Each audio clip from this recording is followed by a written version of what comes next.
আসসালামু আলাইকুম। আজকে আমরা চলে এসেছি সলিমাবাদ ইউনিয়নের খাক্কান্দা গ্রামে প্রাইমারি স্কুলটা আপনাদেরকে দেখানোর জন্য এসেছি। আমাদের সাথে রয়েছে আপনাদের প্রিয় ব্লগার আমাদের ওমর ফারুক ভাই কি অবস্থা তোমার? এই তো ভালো, কি অবস্থা? আলহামদুলিল্লাহ। তুমি আজকে আসছো খাক্কান্দা গ্রামে স্কুলে? খাক্কান্দা গ্রামটা হচ্ছে আমাদের সলিমাবাদ ইউনিয়নের 9 নং ওয়ার্ড এবং আপনারা দেখতে পাচ্ছেন আমি যেই স্থানটায় উপস্থিত আছি এটা হচ্ছে খাক্কান্দা সরকারি প্রাথমিক বিদ্যালয়ের সামনে। এই স্কুলটা স্থাপিত হচ্ছে 1939 সালে এবং এই যে নতুন ভবন এটা নির্মাণ হয়েছে 2011 এবং 12 অর্থ বছরে।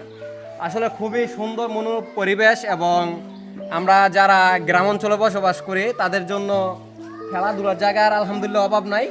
তাও এরা একটা শর্ট পিচ মাঠ বানায় রাখছে এখানে, পোলাপানি বিকালবেলা খেলাধুলা করে এবং খেলাধুলা করলে আমি মনে করি কি যে